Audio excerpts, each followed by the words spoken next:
ज्यादा ही तेज हो गई है।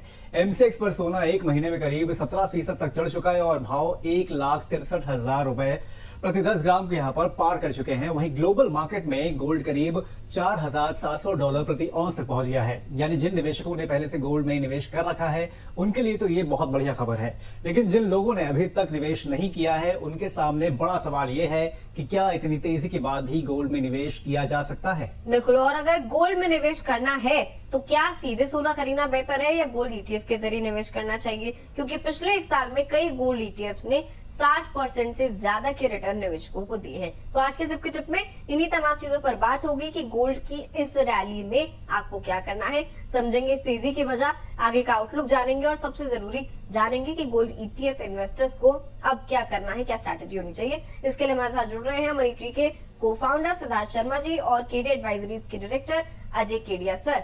बहुत बहुत स्वागत है आप दोनों पे। Welcome sir. बहुत बहुत धन्यवाद अभिषेक जी दिव्या बुलाने के लिए। Thank you so much sir. लेकिन शुरुआत करते हैं उससे पहले एक बार देख लेते हैं कि ताजा हाल अभी क्या है। गोल्ड की अगर बात करें तो एमसेक्स पर फिलहाल अभी 1,63,480 रुपए प्रति आउंस पर ये ट्रेड होता हुआ दिख रहा है। वहीं अगर कॉमिक्स की बात करें तो वहां पर भी तेज उछाल देखने को मिला हुआ है। अभी फिलहाल ये यहाँ पर $4,644 पे आसपास यहाँ पर ट्रेड होता हुआ दिख रहा है और कमाल की तेजी यहाँ पर देखने को मिल रही है। पिछले एक हफ्ते की बात करें खासतौर पर 19 तारीख के बाद यहाँ पर करीब अगर देखें तो बहुत तेजी से यहाँ पर तेजी देखने को मिली है। लेकिन जो एक महीने की बात है यहाँ पर 17% का असर यहाँ पर उछाल देखने को मिल रहा है। जो सर सबसे पहले आप इससे समझना चाहेंगे यहाँ पर 17% का ये जो एक महीने का यहाँ पर उछाल है सर, तेजी जो देखने को मिल रही है, इसकी क्या बड़ी वजह आप मान रहे हैं? पहली बात तो ये, और क्या ये मोमेंटम जो है वो अभी कैरी ऑन होता हुआ दिख रहा है? नमस्कार अभिषेक। बिल्कुल काफी अच्छा इन लाइन ऑफ एक्सपेक्टेशन ये जंप आता हुआ दिखाई दिया है। हमने देखा जनवरी में 29 तारीख से ये जो फॉल चल रहा था, जून में हमने भरपूर गिरावट देखी, जुलाई में कंसोलिडेशन और अगस्त में ये उछाल आता हुआ है। सबसे पहला कारण है डॉलर इंडेक्स। डॉलर इंडेक्स में हमने 101.70 से गिरते हुए देखा और अब 99 के नीचे आ चुका है। लेकिन कारण क्या है, सितंबर में जो रेट हाइक होनी थी वो अब ना के बराबर है। मोस्ट प्रॉब्ली दिसंबर में रेट हाइक की बात होगी। बट आप एक चीज समझे, कोई भी इकोनॉमी के जब जॉब डेटा अच्छे नहीं चल रहे, इकोनॉमी के इंटरनल डेटा अच्छे नहीं है, ऐसे समय में जनरली रेट हाइक होती नहीं है। और जो मैंने पिछली बार भी बताया था और वैसे अभी दिखाई दे रहा है, तो मुझे लगता है रेट हाइक नहीं है होने की वजह से भी गोल्ड को एक बूस्ट मिला है। वहीं तीसरी ओर देखें तो हम चाइना फिजिकल साइड भी और प्लस ईटीएफ साइड भी हमने देखा इधर बाइंग वापस लौटता हुआ दिखाई दिया। डोमेस्टिक मार्केट में भी हम देखें तो फेस्टिव सीजन में हम एंटर कर चुके हैं, यहाँ पे डिमांड बढ़ते हुए दिखाई देगी। हालांकि देखिए टैरिफ या हम बोल सकते हैं इंपोर्ट ड्यूटी काफी ज्यादा है, बट उसके बावजूद भी जो गोल्ड का क्रेज वो कम नहीं होता है। तो मुझे लगता है जो पहले डर था कि रेट हाइक होगा वो सब अब थोड़ा सा कम होते हुए जा रहा है। यूएस की जो डेट भी अगर हम देखें तो 40 ट्रिलियन का लेवल क्रॉस कर गया, वो भी एक कंसर्निंग है। उन सबको देखते हुए ये तेजी हमने गोल्ड में आते हुए देखी। ठीक है सर। चलिए इन्वेस्टर्स को फिलहाल क्या करना चाहिए, सिद्धार्थ सर के पास चलते हैं, उनसे जानेंगे। सिद्धार्थ सर, इतनी तेज रैली के बाद सबसे पहले आप ये समझाइए कि गोल्ड ईटीएफ के जो मौजूदा इन्वेस्टर्स हैं अभी क्या करें? अपनी निवेश को जो है बनाकर चले, कुछ भी छेड़छाड़ ना करें और एड ऑन करें उसमें, या फिर जो थोड़ा प्रॉफिट अभी उन्हें हुआ होगा उसको बुक करें? सिद्धार्थ सर आपकी आवाज म्यूट है, मिल नहीं पा रही हमें। ओके, सो वेल देखिए, सबसे पहले समझना ये बहुत जरूरी है कि जिस तरीके से गोल्ड में इतना स्ट्रॉन्ग कंसोलिडेशन देखने को मिला था, उसके बाद जो गोल्ड में एक रैली है वो क्यों ऐसा हुआ, that is a very very important concern.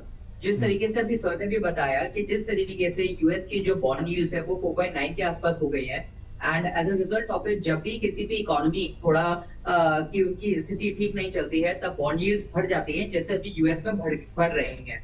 And obviously जिस तरीके से रेट हाइक की बात करी थी, और इनफैक्ट आज रात को ही एक मीटिंग भी है सेंट्रल बैंक की यूएस की, जहां वो इस जॉब डेटा से रिलेटेड, क्रूड ऑयल प्राइसेस से रिलेटेड काफी सारी बात करेंगे। तो उसमें वो इस पॉइंट को भी रखेंगे कि किस तरीके से फ्यूचरिस्टिकली वो इन्फ्लेशनरी प्रेशर्स को और जॉब के डेटा को देखते हैं यूएस में। Now coming back to this point, because of the very simple reason कि डॉलर इंडेक्स जो है वो ऑलमोस्ट 99 to 100 के बीच में ट्रेड कर रहा है और जियोपॉलिटिकल इश्यूज जो है वो अभी भी संभल नहीं रही है। तो as a result of it investors are still finding gold to be a very very safe haven, जिसके कारण गोल्ड में जो एक निवेश है वो कंटिन्यू तरीके से बढ़ रहा है। And you can see a certain upsurge into the returns of the gold prices. Point number 1. Point number 2, ये बात जो बहुत ही यूनिवर्सल फैक्ट है वो ये है कि सारी सेंट्रल बैंक्स जो है वो गोल्ड को एज अ हार्ड करेंसी की तरह ट्रीट कर रही है, and as a result of it वो इंटेंस बाइंग कर रही हैं। So that is also one among those basic reasons because of which gold ने एक जो strong rally है वो दिखाई है. Now coming back to your point, your question Divya, जिन लोगों ने gold ETFs में, gold mutual funds में invest किया है, definitely उनका 5 से 6 महीने या 8 महीने उन्होंने देखा कि उनके gold में एक super consolidation board में उनके portfolios में दिखा. As a result of which वो काफी निराशाजनक स्थिति में भी आ गए थे because it was generally expected that after or in fact during the global crisis या जो ईरान US war जो छिड़ा हुआ है उसमें commodities especially the gold and silver will do exceptionally well. पर अनफॉर्चुनेटली जिस तरीके से एनर्जी इंडेक्स पंप अप हो गया था उसके कारण जो डॉलर इंडेक्स है या जो गोल्ड है वो उसने इतना रिलेटिव बेटर परफॉर्मेंस नहीं दिया. So it is generally expected कि जो भी इन्वेस्टर्स गोल्ड में इन्वेस्टेड है it is advisable or it is generally recommended that they should stay in gold because it is expected that the gold will give good returns in the portfolio.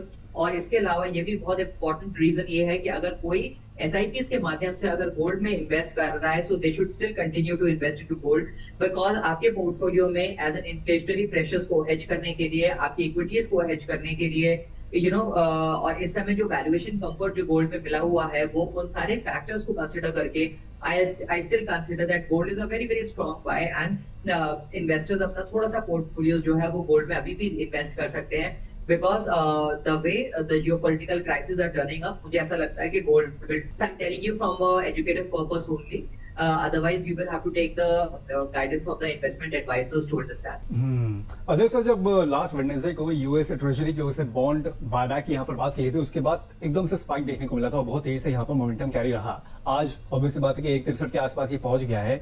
Sir क्या लगता है कि ये जो factor है buyback का, क्योंकि उसकी वजह से काफी मार्केट यहाँ पर हिला है और खास तौर पर यहाँ पर कमोडिटीज को बहुत ज्यादा सपोर्ट मिला है. सर ये जो फैक्टर है कितना इंटैक्ट आपको लग रहा है, कितने लंबे समय तक इंटैक्ट रहेगा और मोमेंटम सर यहाँ से कितना कैरी ऑन हो सकता है, अभी कितने लेवल्स तक या रेजिस्टेंस की अगर बात करें तो कहां पर आपको दिख रहा है गोल्ड? देखिए पिछले 6-8 महीने में हमने देखा कच्चे तेल की तेजी की वजह से डॉलर में हमने स्ट्रेंथ आते हुए देखी. कभी भी आप देखिए जियोपॉलिटिकली ऐसा कुछ होगा तो गोल्ड और डॉलर दोनों साथ में चलने चाहिए. तो हमने देखा कच्चे तेल की तेजी की वजह से हमने खाली डॉलर में तेजी दिखी, अदरवाइज जो इकोनॉमी के नंबर सारे वो कोई अच्छे नहीं. इनफैक्ट पिछले साल हमने टैरिफ वॉर की वजह से इन्फ्लेशन कंसर्न्स देखे थे और ये बॉन्ड बाइंग का जो प्रोग्राम है ये बताने के लिए है ताकि एक शॉर्टेज क्रिएट हो. बट आई थिंक उससे कोई इम्पैक्ट नहीं पड़ेगा. सबसे बड़ा इम्पैक्ट हम देख रहे हैं कि येन कैरी ट्रेड की वजह से भी है. जिस ढंग से हमने येन में जो मजबूती उसने भी काफी सपोर्ट किया था उसमें, बट येन में जो तेजी आई थी वो अब वापस खत्म होते जा रही है और उसी का नतीजन हम देख रहे हैं कि कहीं ना कहीं डॉलर पे और ज्यादा प्रेशर पड़ता हुआ दिखाई दे रहा है. तो आई थिंक ये जो मोमेंटम है ये ऐसा नहीं है कि खाली पर्टिकुलरली बॉन्ड बाइंग की वजह से आई है. यहाँ पे हमने जैसे पिछले 2 साल पहले जब रैली आई थी तो इन्होंने multiple triggers at a one time देख लिया था. अभी भी अगर आप देखेंगे तो एक बॉन्ड बाइंग का एक प्रोग्राम है वो भी ठीक है. साथ में हम देखते हैं तो ईटीएफ्स के अंदर भी सेकंड हाफ के अंदर बाइंग वापस स्टार्ट हो चुकी है. फिजिकल मार्केट में भी अगर हम देखें तो रिसेंटली कुछ एग्जीबिशंस भी हुए थे IIGS, वहाँ पे भी हमने काफी B2B में बात की. तो इम्पोर्टेंट ये है कि हाँ भाई ऑर्डर मिल रही है. चाइना के इंपोर्ट्स आप देख लीजिए. तो इक्विटी मार्केट में भी अगर हम देखें तो करेक्शन है. तो ये सबको देखते हुए अभी मुझे लगता है कि जो ये मोमेंटम है कंटिन्यू चालू रहेगा.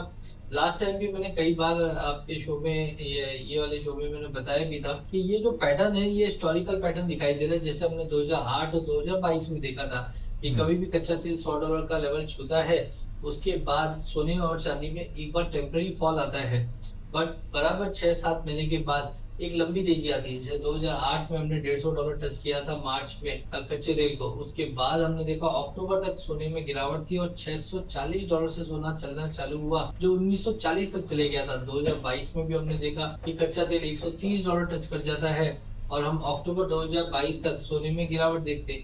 फिर 1600-1650 के करीब से सोना चलना चालू होता है जो 5600 का हाई मार दो. इस बार भी ऐसे ही है कि हम बराबर 3 मार्च को कच्चे तेल को $120 टच करते हैं और अब यहाँ से अगर हम देखते हैं तो मुझे एक लंबी तेजी और अच्छी शेड्यूल तेजी दिखाई दे रही है क्योंकि फिजिकल साइड भी इम्पैक्ट आ रहा है इसका और मल्टीपल फैक्टर्स है जो इस बार गोल्ड को सपोर्ट कर. और सर सिल्वर को कैसे देख रहे हैं? क्या सिल्वर में भी कुछ ऐसे सपोर्टिव आपको फैक्टर्स नजर आ रहे हैं या फिर सिल्वर वाले जो निवेशक हैं अभी थोड़ा सा रुक जाए? नहीं दिव्या, मेरे को तो लगता है कि सिल्वर है ना गोल्ड को आउट परफॉर्म कर दे. इसमें आप देखिए पिछले 7-8 साल से कोई भी नई सप्लाई एड ऑन हुई नहीं है. इनफैक्ट चांदी की तो कोई माइन ही नहीं होती है. जिंक और कॉपर इनके बाय प्रोडक्ट. और अगर आप देखोगे तो एनर्जी कॉस्ट आज कच्चा तेल हमारा $95 के करीब चल रहा है जो साल के स्टार्ट पे $60 था. तो आप उसको ऐसा मत पकड़िए कि 60 वाला 90-95 हो गया।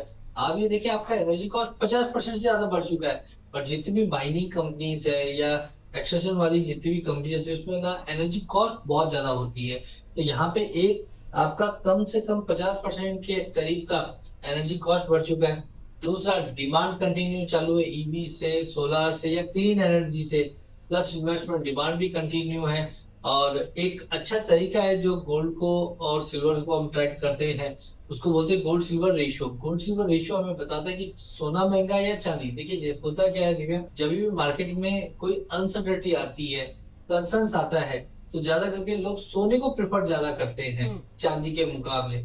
लेकिन जैसे जैसे कंसर्न्स कम होते, इकोनॉमी में ग्रोथ आना स्टार्ट हुए, तो लोग गोल्ड से निकल के चांदी में शिफ्ट करते हैं। तो उसको देखने का अच्छा तरीका क्या है, गोल्ड के भाव को चांदी के भाव से डिवाइड कर, तो आपको दिखाई देगा करीबन 68-69 के करीब ये रेशियो है। और फरवरी में ये रेशियो 44 तक पहुंच चुकी थी। अब मेरा मानना है कि ये रेशियो 72 का लेवल दिखाकर अब वापस 60 या 60 के नीचे जाने की तैयारी में है। इसका मतलब है गोल्ड के मुकाबले चांदी ज्यादा आउट परफॉर्म करेगी और कंजम्पशन भी बहुत स्ट्रांग है। तो यस, मुझे लगता है कि जो लोग छूट चुके हैं, वैसे भी चांदी को पुअर्स मैन गोल्ड बोलते जरूर है, बट अब जिस तरीके से चांदी लीड कर रही है, वो मुझे लगता है कि अब पुअर्स मैन सिल्वर जो नाम था वो भी चेंज करना पड़ेगा। क्योंकि बहुत ठीक है, वॉल्टिलिटी अपनी जगह पे, बट मुझे लगता है कि यहाँ पे स्ट्रॉन्ग रिवर्सल $70 के ऊपर तो और बड़ी तेजी दिखा सकता है। तो बिल्कुल लेके काम करना चाहिए।